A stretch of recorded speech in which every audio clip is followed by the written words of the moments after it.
Hi there, I'm David Harvey, and I'm here with John Andrews, and this is the Two Texts podcast. In this podcast, we're two friends in two different countries, here every 2 weeks talking about two different texts from the Bible. This is our second series about the miracles of Jesus. And today you're listening to episode 10, and it's called Suddenly a Woman. So David, we are in our wonderful miracle series, and in our previous episode we looked at the raising of the widow's son in Luke chapter 7, and we referenced then that this actually was part of 4 unique miracles in the Gospel of Luke that are all about margins. And here in Luke 13 we have the second of those 4, and it's got a woman at the center of the story again. So we've got this beautiful story of the healing of a woman in a synagogue, and we're picking this up at Luke chapter 13 verse 10. Do you want to read that for us? Yes, absolutely I do. And so, Luke chapter 13. On a Sabbath, Jesus was teaching in one of the synagogues, and a woman was there who had been crippled by a spirit for 18 years. She was bent over and could not straighten up at all. When Jesus saw her, he called her forward and said to her, "Woman, you are set free from your infirmity." And then he put his hands on her, and immediately she straightened up and praised God. Indignant because Jesus had healed on the Sabbath, the synagogue leader said to the people, I'm sorry, John, I'm laughing at this story because it is just quite something, isn't it? Right? It is quite something. I'm just trying to imagine being in this situation and deciding to come back with this comment, right? So, indignant because Jesus had healed on the Sabbath, the synagogue leader said to the people, "There are 6 days for work, so come and be healed on those days, not on the Sabbath." The Lord answered him, "You hypocrites! Doesn't each of you on the Sabbath untie your ox or donkey from the stall and lead it out to give it water? Then should not this woman, a daughter of Abraham, whom Satan has kept bound for 18 long years, be set free on the Sabbath from what bound her?" And when he said this, all his opponents were humiliated, but the people were delighted with all the wonderful things he was doing. Wow. Yes. Overcome with the sense of humor and irony within Yes. that. It is a fascinating story. Not just, of course, because of the miracle itself, which, my goodness, that'll keep us occupied for a while, but the reaction to it. Yes. The reaction is quite staggering. And of course, some of our listeners may know some of the backstory as to why that might be the case, but we may need to unpack that a little. But why on earth would a synagogue ruler be giving off at Jesus because he heals on the Sabbath? But my goodness, what a story here of recovery. Again, leaning into our idea of margins, David, this woman has undoubtedly been marginalized for the guts of 2 decades. So whatever specifically her ailment is, it has undoubtedly marginalized her from her society.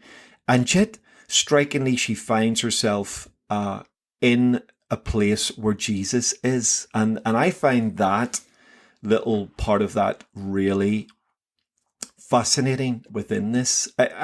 In my NIV version of the Bible, it sort of says that Jesus was teaching in the synagogue, and then verse 11 says, "And a woman was there."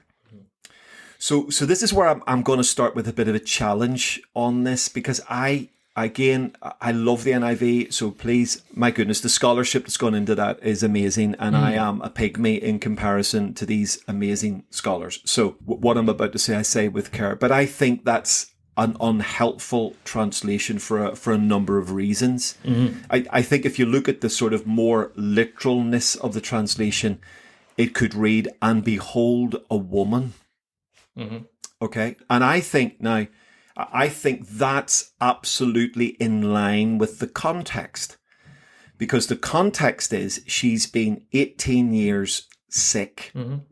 18 years unclean, 18 years marginalized. Now, if you were living for 18 years on the margins of your society, I'm fairly certain you wouldn't be rocking up to the one place in your village that's going to constantly remind you that you are unclean. And I have a theory that she's not there at the start of the synagogue service, but she appears as Jesus gets up to speak. Now, I've done a wee bit of research on this in terms of, because I think that's nuanced in the text, right? But I think the synagogue service itself leans into this. So if you think about the order of the synagogue service, there were sort of 6 elements to it. Okay, so you get element number 1, the litany. So that was a series of prayers blessing God for his love towards his people. Then you would have you'd move into the confession, confessing God's faithfulness and our sin. Then we would move into intercessory prayer related to that confession. Then a scripture reading from whatever part of the law of the prophets we were in at that point. And then the teaching discourse. Okay.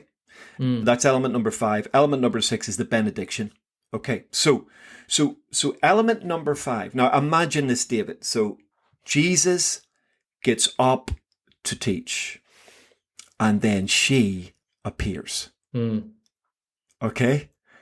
Now, if you're prepared to read it like that, then the next bit sort of where it says, having seen her, exactly the same phraseology. If our listeners have heard our previous podcast where having seen the widow, we've got the same sort of language, having seen her.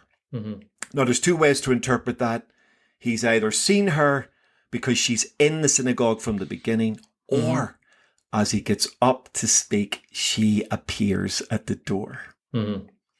Having seen her. Now, that's my sort of dramatic introduction. That's as most dramatic I could be. It's my most dramatic introduction to this story, because I think this is dramatic. I think this is why the synagogue rulers were reacting, not just because of the healing, but because, hold on a moment, this woman is in our synagogue and something's going on here. And I think this is a deeply, deeply uncomfortable moment, because she suddenly appears. Maybe she hears the young rabbi who's just bringing the kingdom is in her synagogue, and she rocks up to the door, bent over, maybe not even in the synagogue, but standing at the door and seeing her. And I think, David, I hope I'm not stretching that too far, but I think that's there. I think the translation of "and a woman was there" almost gives the impression she's been there from the beginning. And I am suggesting she's not.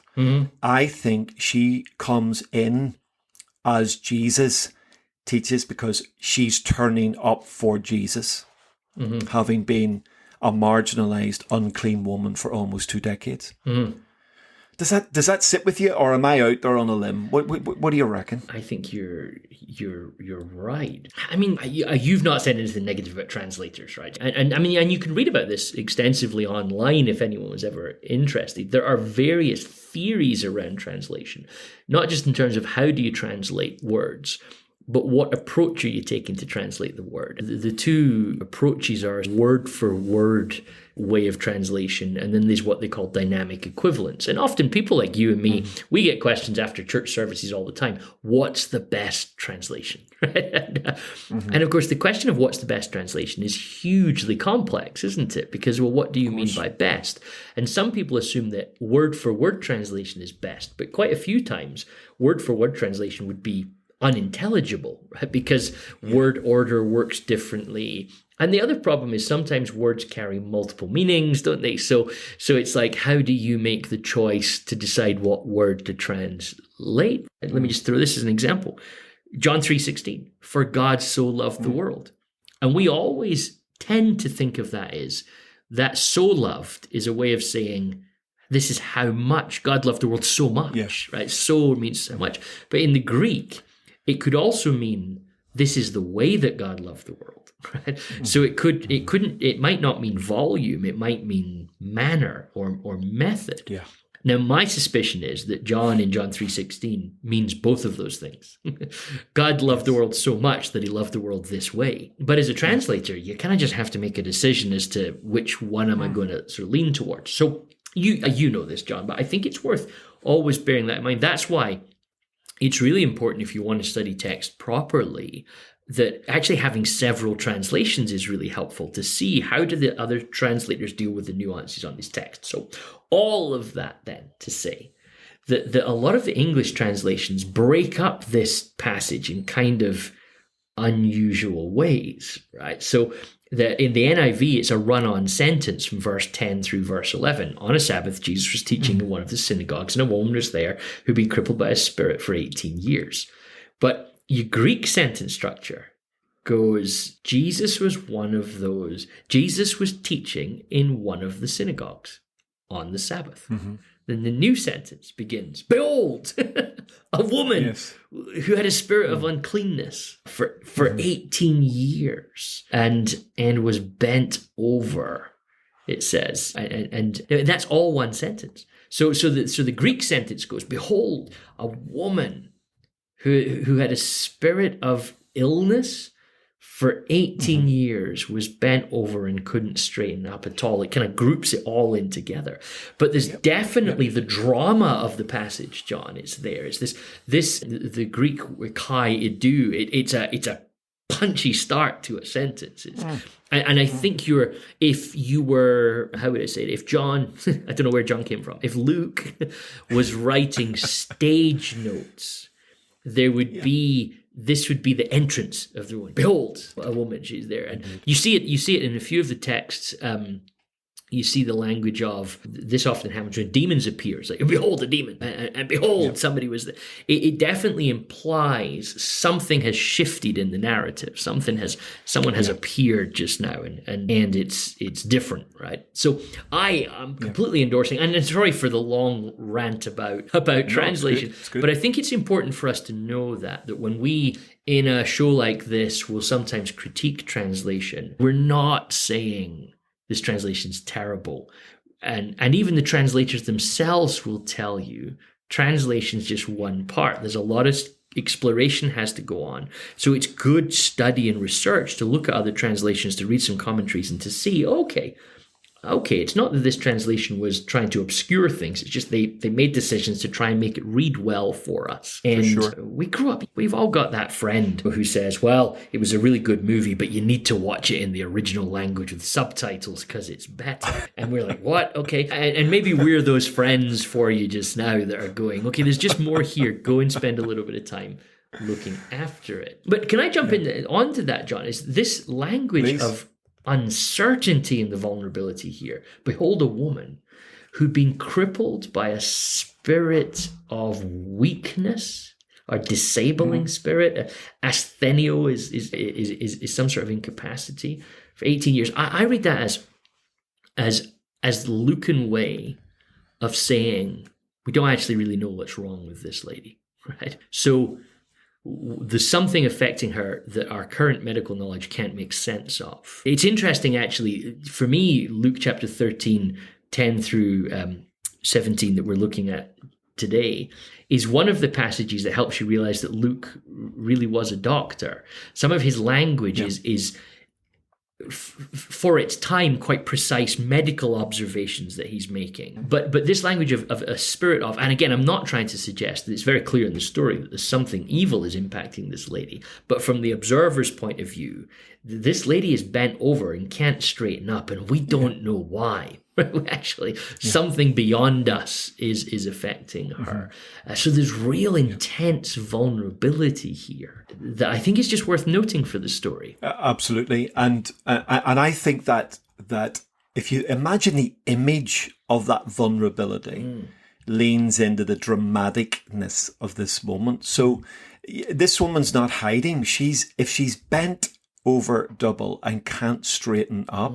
So whether you believe she's already in the synagogue, or if you're going to sort of follow our breadcrumbs and lean into the fact she might be appearing at the door, or at least making some sort of entrance at that stage, it's not just dramatic because she's turning up. It's dramatic because she can't straighten up. She's bent over double. So she will be in many ways sort of creaking her neck to strain at those gathered in the synagogue and look at Jesus. So you have, I mean, even the physicality of her illness shows profound. I mean, imagine having to walk around bent over and not being able to straighten up. I mean, just doing everyday stuff and meeting people who don't understand what's going on in your world and thinking, what on earth is he doing? Why is she behaving like that? And somehow this vulnerability is exasperated by her physical expression,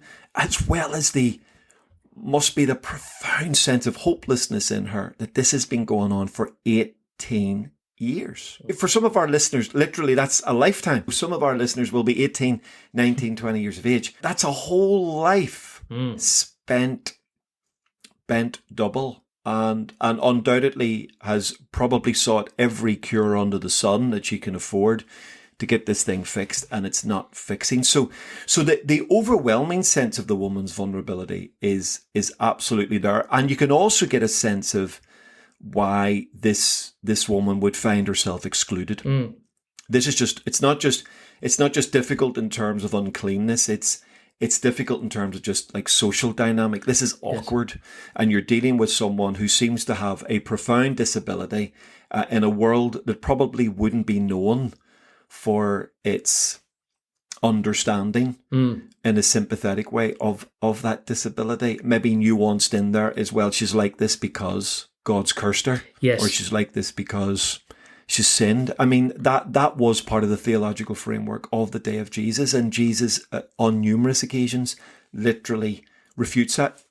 It's really interesting. Dr. Luke hits this out of the park right at the beginning of his gospel when he talks about Zechariah and Elizabeth being barren, that even when they could have children, they couldn't have children, and now they're old in years. And it says, but Dr. Luke reminds us, but they were righteous people.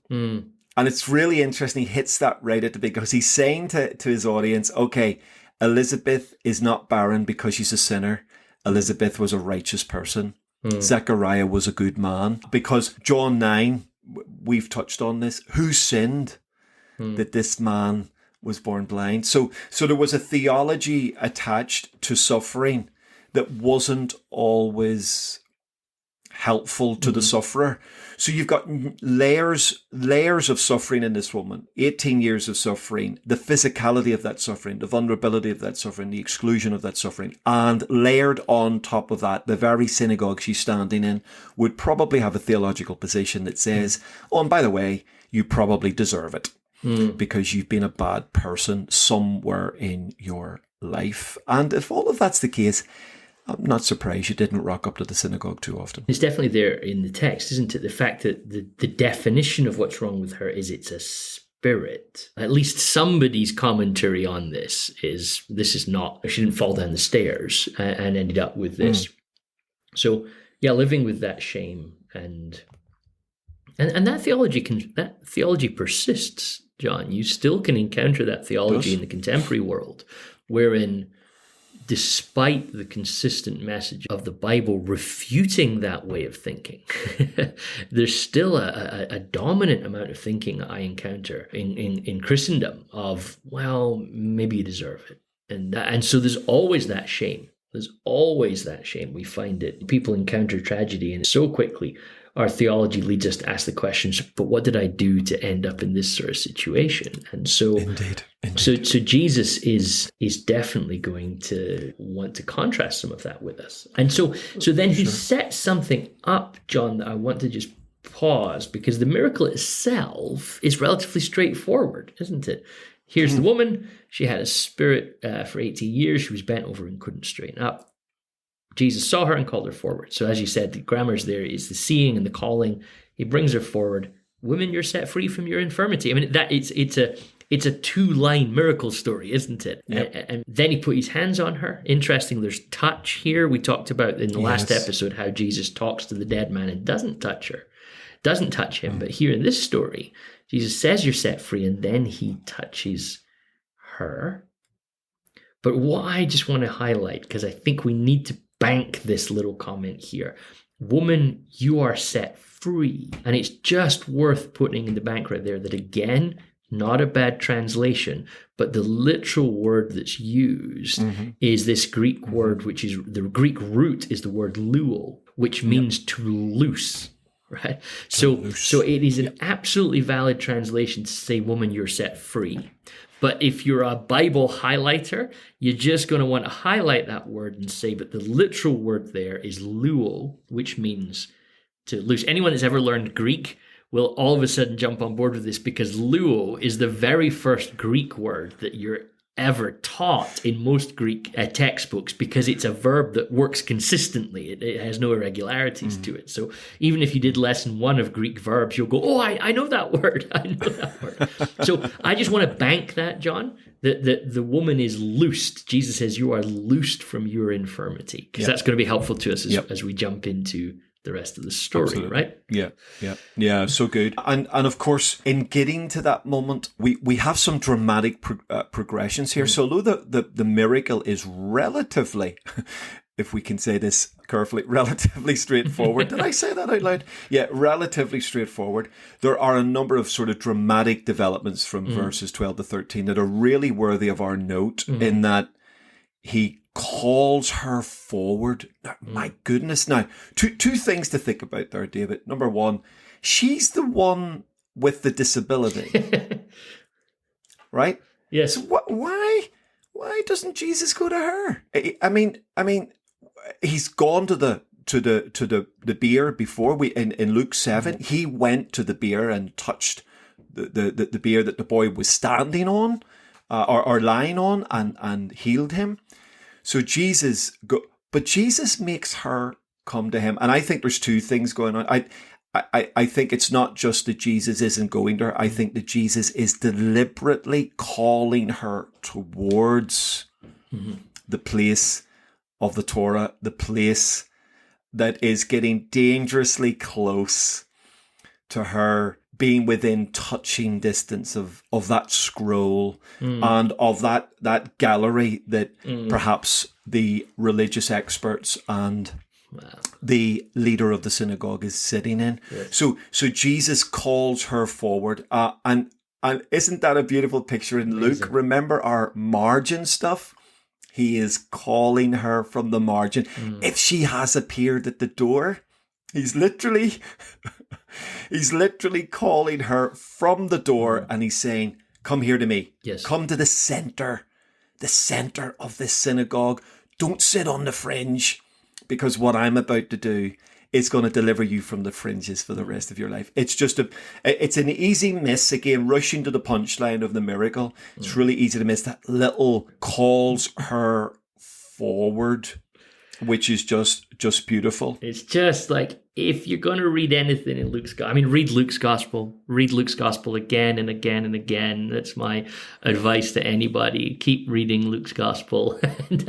But when you are going to read Luke's Gospel, always just go to chapter 1. And if you've got time, just read the Magnificat, Mary's song, and read Zechariah's prophecy, because it's like, here's what I think Luke does. Those two pieces of prophetic text are profound, but Luke puts them at the beginning of his book, and it's equivalent to, this is how I want to say it, John, because I like it. You know me, I like a good metaphor. And you sit down to your math exam, and you open up page 1 of your math exam, and by some fluke, the answers are stuck in the first page. and you all of a sudden realize, oh, wait a minute, I now know the answers to all the questions in this test, right?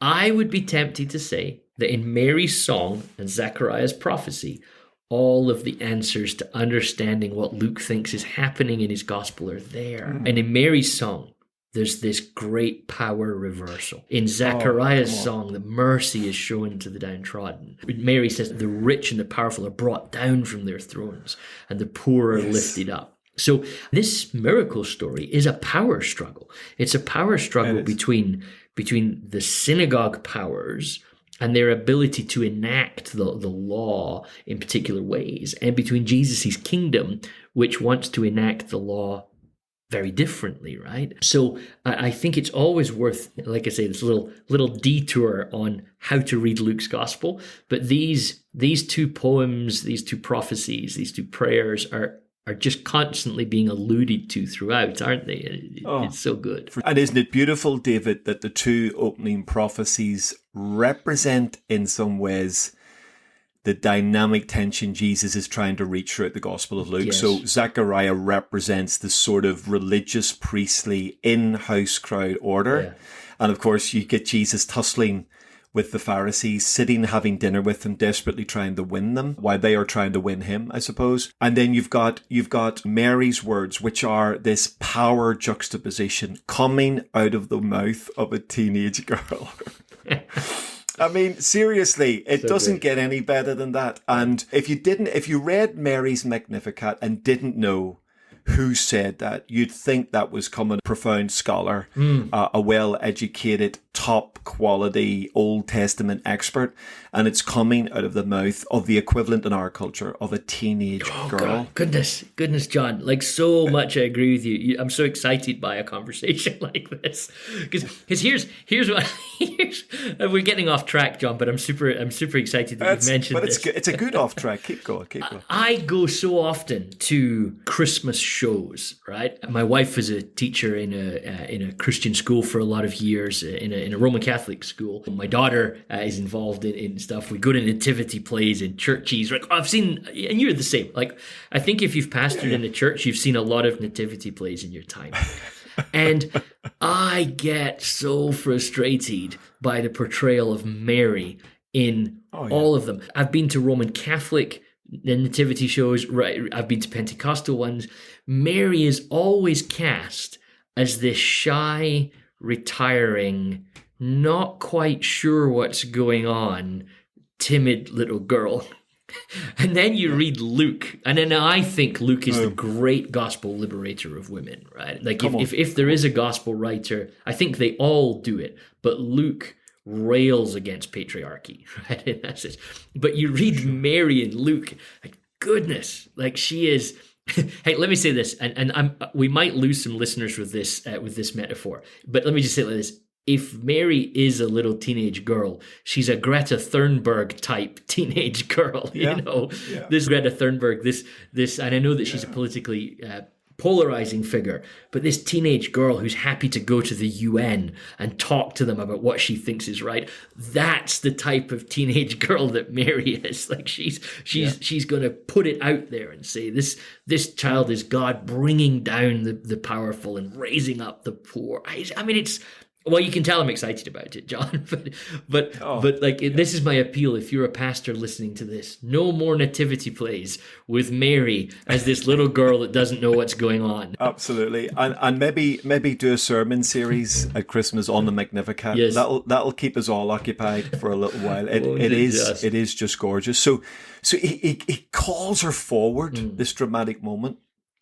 Then it's this thing is like it's gathering momentum. He calls her forward. Now he speaks to her. I think we'll come back because there's a gorgeous humorous connector to Loosed later on in the passage, which I think you're alluding to. Yes. And then of course he touched her. Now here's the thing, right? She's bent over.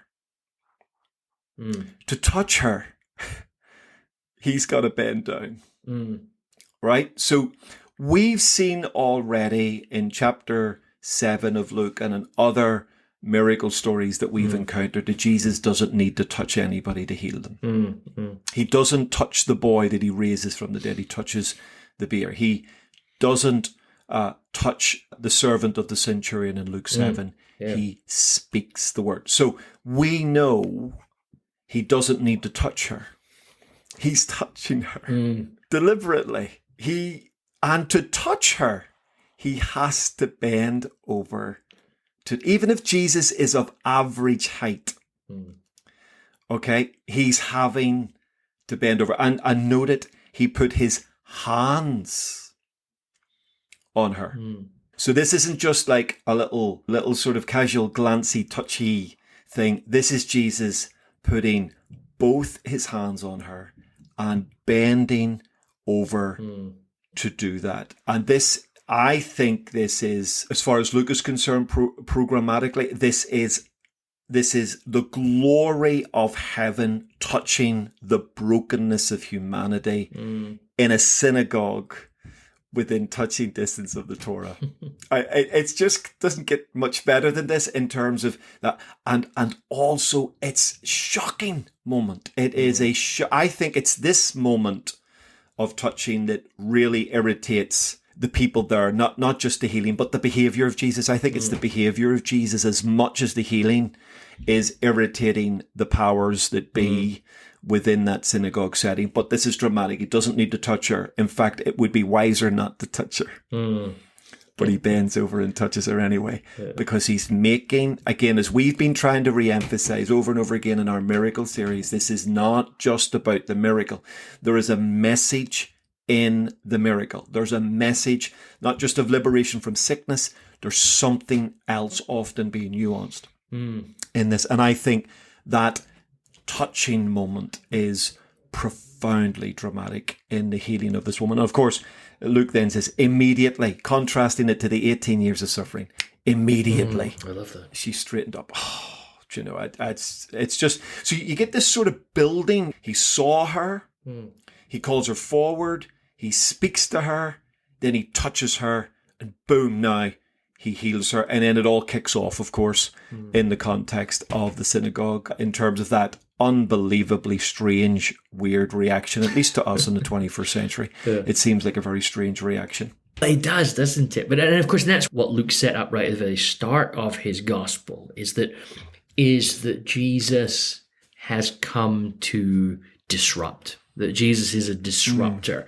And this whole story is disruptive. But it's always worth bearing in mind that disruption threatens people. That I think we said this in an earlier episode, but I am always aware of the fact that if you think about the Magnificat, Mary talks about the valleys being raised up, the poor are being lifted up. Oh, that's brilliant, we say. But the mechanism that Mary seems to allude to is how are we going to raise up these valleys? Well, we're going to raise up these valleys by pushing this mountain into them. There's a huge road project going on outside of my house at the minute, and where they're connecting a ring road through our city. And the work, my daughter and I, when we drive to school, like they are quite literally moving sections of hills. They're currently punching through a hill, and they're taking all of this mud from this hill and they're moving it down into a section of the valley so that basically they can build a road where there was a valley through where there was a hill. Well, Mary says that the valleys will be raised up. Well, to raise the valleys up, you have to lower the mountains. Well, to raise up the poor, you have to ask the rich to step down a little bit. I mean, this is disruption on a level. So when you hear a message like the Magnificat, if you're poor, it sounds hopeful. If you're rich, it sounds threatening. And so it's no surprise when Jesus walks into the power structure of his day and starts to do things which are disruptive. It's threatening. It's threatening to livelihoods and to careers and to systems. And listen, if you've been in church for more than 5 minutes, we can all get very, very, very protective about even just tradition. It's just not the way we do it around here. And we can all fall out in, whether you're in a church or a golf club, somebody suggests doing something differently. It's a risky strategy that you've just taken on. For sure. So I feel like you're seeing, it's important to don't just read this as this man's mad because Jesus did a miracle. The synagogue leader understands what the miracle implies. The synagogue leader realizes, like, this disruption could be bad for me. And therefore, I always like to say within Jesus, and it's so often that the story and the argument seems to be about this, but actually it's about that. So it seems like the complaint is about this woman being healed, but actually the complaint's about so much more than that. I think so. But even when I was reading it though, John, it's like it's hard to read it without even sniggering because it just seems so far-fetched. You know? Like, there are 6 days for work. And even if you'd have been in that synagogue and understood the sort of epicenter of that argument, and there was reason for the argument, but But even if you sort of understand that, you're going, but hold on a minute, he's just healed her. This woman's been hobbling around for 18 years. Like, seriously, that's got to be God, right? And of course, some of our listeners may wonder what on earth provokes this reaction. I do think there's a power shift happening. And I think the minute someone comes in, and we see this with Jesus and Lazarus in John's gospel, literally the raising of Lazarus from the dead causes the religious community who have influence and power to aggressively intensify their agenda to destroy Jesus and Lazarus, actually. So there is a power shift taking place because of some of these miracles, which is definitely a backstory that's going on here. But of course, his response is not from the Torah. So there's nothing in the Torah that I can find that forbids being healed on Shabbat. Okay? But of course, what is forbidden on Shabbat is work. So you enter into rest. And so our listeners may be aware of the fact that an oral tradition amongst the scholars, the teachers, has in which they discuss what does keeping the Sabbath look like. So within oral traditions that ultimately get wrapped into things like the Mishnah and are fed by things like the Gemara, you have these ideas. Okay, can I take my donkey to the water or not? Can I walk on the Sabbath or not? Can I do this or not? What can I do? What can't I do? And even today, if you go to modern Israel, when it enters into Shabbat, literally elevators in hotels stop and they go onto a special sort of bypass system. And there's all sorts of things you still can't do because healing was seen as creative work. So that's why there's a reaction here. Now, it doesn't make any sense because a healing of a broken body is the ultimate demonstration of the grace of God in a broken world. But somehow there was a nuance that said healing is not permitted on the Sabbath because healing is work. And this is what makes Jesus' response magnificent. Jesus understands the synagogue ruler is not arguing from the Torah, because if he did, he wouldn't have a leg to stand on. But he's arguing from the oral tradition. And this is where the genius of Jesus is seen again, because Jesus doesn't respond from the Torah. Jesus responds from the oral tradition. And he actually says, but hold on a minute. Don't you say that you can loose your donkey and bring it to the water on the Sabbath? He goes on to say, then should not this woman be loosed?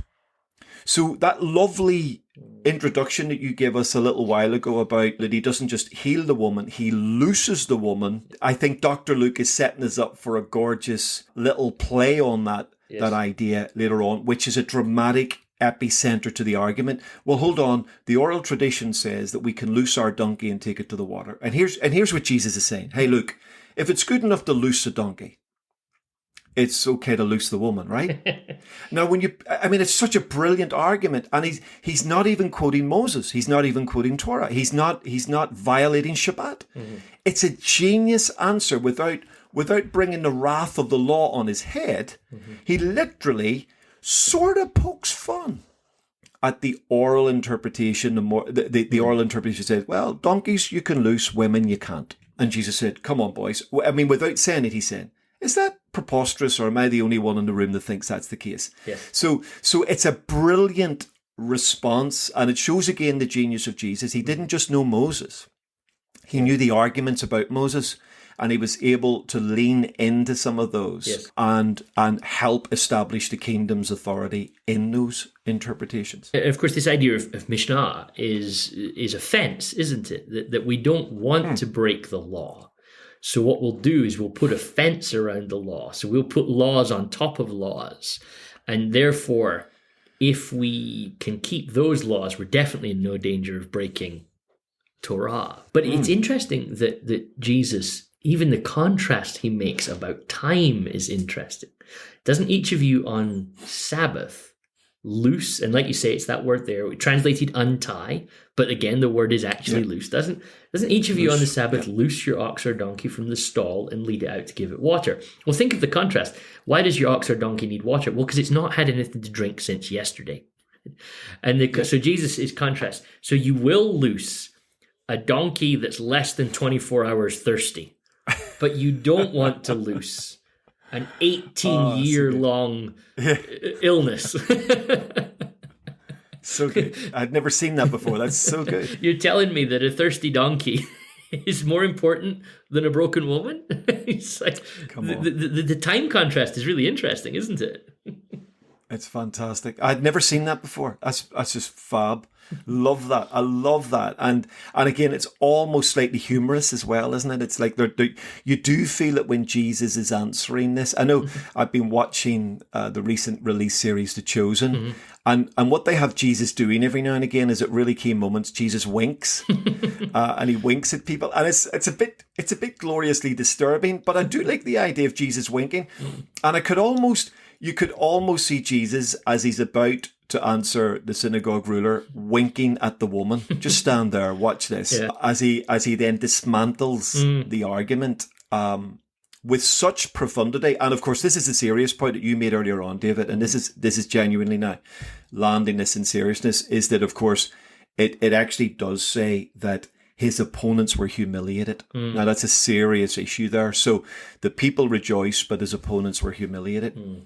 And I think they're humiliated because he has, without trying very hard, completely dismantled their interesting, we'll call it, theological position on Shabbat, as far as healing is concerned. And listen, no one likes to have their backside kicked in public.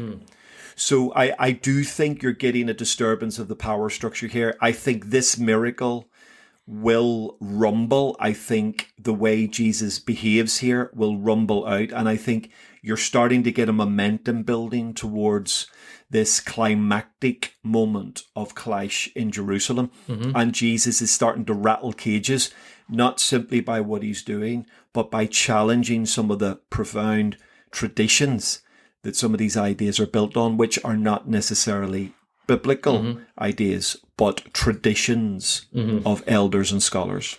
Yes, no, I definitely agree. And that transition of the great reversal is at the start of the story. Although it's implicit, we have detected it there. There is the shame of the woman, right? And now at the end of the story, it's the shame of the opponent. So you see again, it's this Magnificat paradigm, isn't it? It's Mary's song. It's inverting. The people who are glorified are not so glorified, and the people who are shamed are now being presented as models of the kingdom of God. Indeed. And it's striking. One last little just reflection on that bit, David. It's striking that Jesus calls them hypocrites.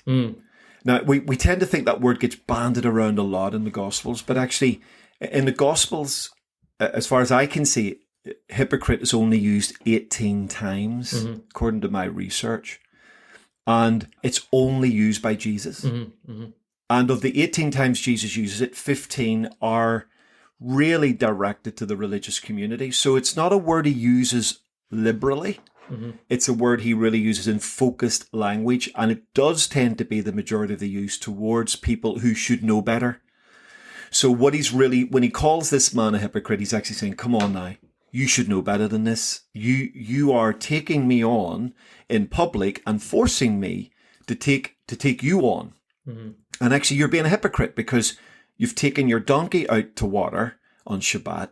Well, why can't we loose this woman? So again, for our listeners, the word hypocrite gets thrown around a lot, and actually it's used very carefully in the Gospels, and Jesus uses it very carefully and almost entirely for the religious community. And again, and this is why I picked this up, David, the little contrast where you talk about that contrast of that reversal of position. This is then emphasized. So he calls them in verse 15 hypocrites, and then he refers to the woman as the daughter of Abraham. Wow. Now there's a juxtaposition. So the synagogue ruler and his mates are called hypocrites, and the broken woman who's been unclean for 18 years is called the daughter of Abraham. And again, a little reflection for our listeners. This is the only time in the whole of the Gospels. And as far as I can see, the whole of the Scriptures, where a woman is referred to directly as a daughter of Abraham. So Jesus is not just healing her. He's not just straightening her up physically. He is straightening her up in her identity. He is lifting her up. He has lifted her from unclean, marginalized, that woman who's been sick and probably deserves to be sick, to daughter of Abraham. And that, to me, that is a magnificent moment where hypocrite and daughter of Abraham sit in opposition to one another dramatically in this story. And I think that probably leans into the humiliation and the delight. If you're sitting there as not very well educated, feeling a bit on the margin yourself, and you're hearing this local rabbi giving these boys a bit of a kicking in terms of theology, you're probably quietly delighted in all of that. But you're seeing a dramatic juxtaposition here. Hypocrite, daughter of Abraham. Absolutely beautiful within that. So I just grabbed that after what you had said there. I thought it was just a great little... And it's important. It's important to note, and just keep repeating, that this isn't... Jesus has, in modern interpretation, is sometimes accused of a bit of anti-Semitism by the arguments that he has with some of the synagogue leaders. But I always feel like it's important to note at this point that Jesus isn't criticizing Judaism. He isn't criticizing Torah. He never, as far as I can see, breaks Torah. He stays well within. Jesus is Jewish, and he holds under that. What he is critiquing here, which is very common actually within Judaism, to be internally critical. But Jesus is critiquing here, you are actually off beam with Torah. You have put things in front of Torah which are now preventing Torah from being lived out here. Sabbath is for humans, right? Not humans for Sabbath. So if donkeys can have exceptions on Sabbath, surely also women can have exceptions on Sabbath. And even that word hypocrites, John, I always think it's worth the etymology of it's interesting. The hypocrites, it literally, like in the ancient society, sort of around about the time of Jesus, that word gets associated. It's a term for actors.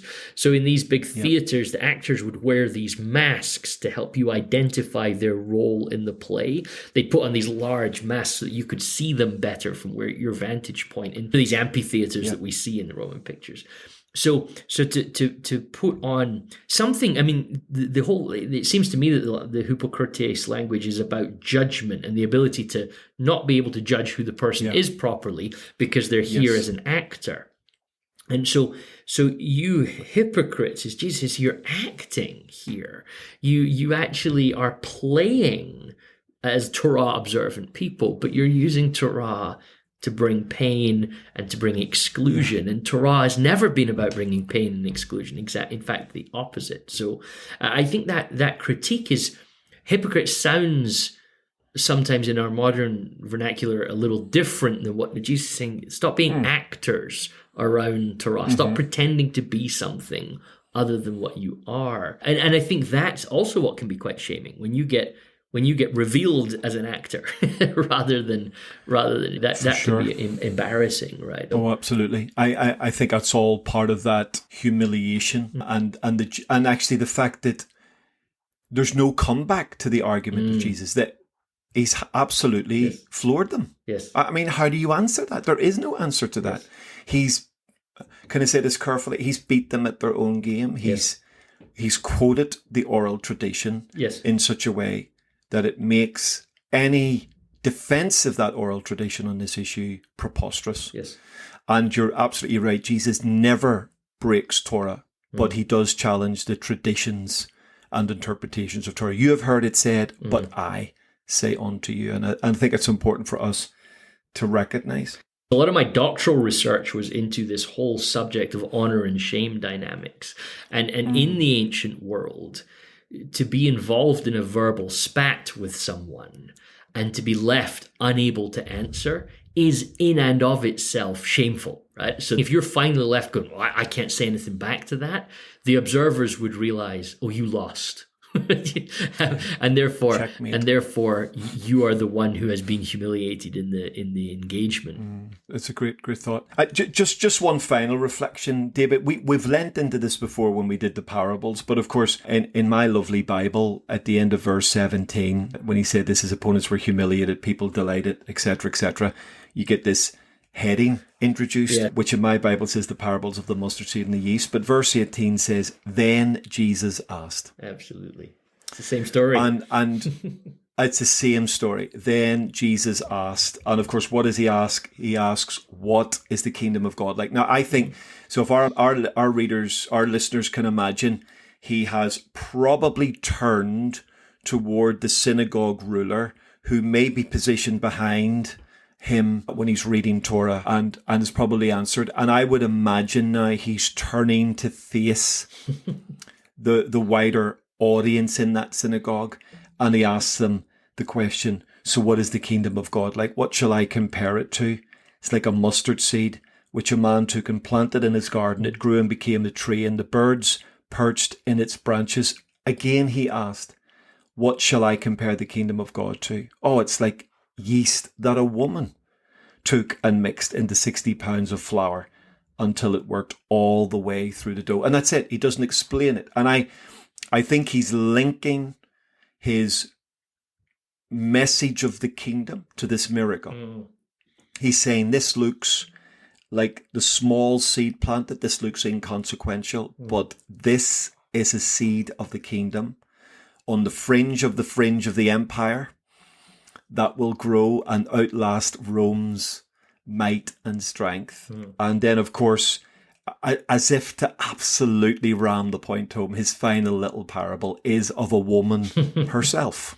Yes. Working the yeast into the dough and until it works all the way through the dough. And I think Jesus is saying what you've seen today is just the beginning of the yeast of the kingdom being worked into the dough, and it's going to change the whole world. So I would encourage our listeners, next time they read that story, read through right to the end of verse 21 and read it as a whole, and you do get a dramatic and even more dramatic climax.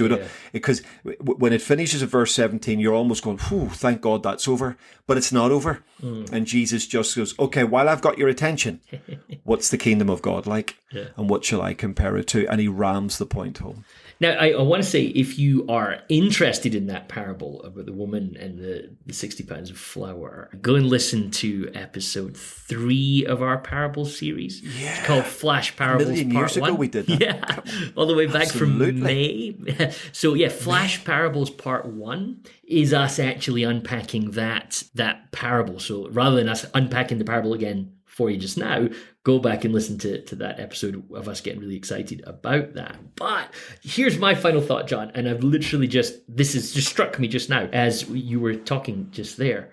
Like, what if those two parables are actually the end of the sermon, right? Because Luke 13 verse 10, where's the story start? Jesus is teaching, and behold a woman. Right, so you made the point at the start. It seems like she's interruptive, right? She just appears. Absolutely. So there's almost a sense of which Jesus is going, okay, now that we've done the healing, sorted out the small theological differences that we had there, let me get back to my teaching. I mean, you can't entirely prove that, but of course, the rabbinic model of teaching is very interrogative. It's I'm going to ask some questions. I want you to think about it.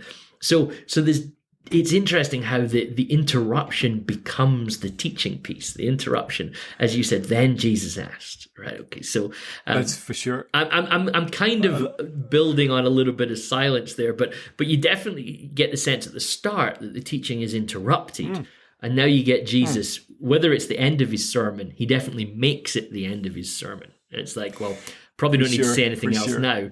How about here's 2 thoughts, and then I'm out. No. And of course, that would lean into the 6-part element of the synagogue. So the final element of the synagogue service is benediction. In other words, some sort of reference to how good that word was from the teacher. Well, that's not going to happen. So that's definitely not. So Jesus pronounces his own benediction by proclaiming, oh, here's the kingdom of God, here's what it looks like, and fasten your seatbelts because this thing's going to rock your world. Yes. And I think he finishes the sermon his own way. I think it's a brilliant insight. Absolutely. And what somebody will notice, and I said that we wouldn't teach on the parable, but I just need to make this point really quickly because I'm excited about it. When you listen to Flash Parables Part 1, you'll notice that we pick up on there being just a little bit of an interest that Jesus talks about this woman who's mixing dough, and she mixes 60 pounds of flour. I mean, it's such a huge amount, right?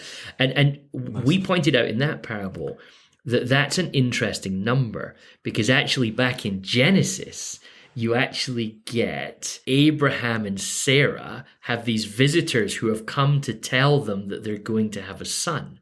And Sarah mixes 60 pounds of flour to make bread for them. Yeah. And because it's such a ridiculous number for 3 people, let's make 27 kilos of dough. It sticks out. So the fact that what we say in that previous podcast, what we mentioned is that clearly there's an allusion to this coming kingdom, this way of God that's going to come through Abraham and his family. So again, go and listen to that in your own time, but just notice that Jesus says, this woman, a daughter of Abraham.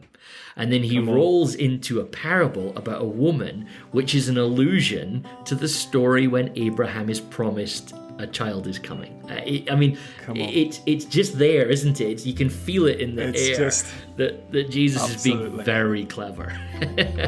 Very, very clever. If you're raised on these stories, if you're in the synagogue and you've grown up listening to them, magnificent. You don't miss that, right? Absolutely.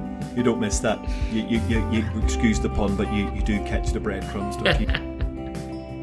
Okay, so that's it for our second text of this week.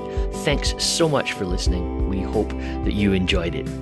If you want to get in touch with either of us about something we said, you can reach out to us on podcast@twotexts.com or by liking and following the Two Texts podcast on Facebook, Instagram, Twitter, and YouTube.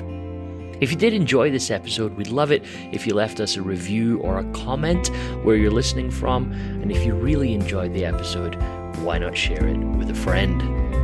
Don't forget, you can listen to all of our podcasts at www.twotexts.com or wherever you get your podcasts. But that's it for today. We'll be back in 2 weeks' time with another episode. But until then, goodbye.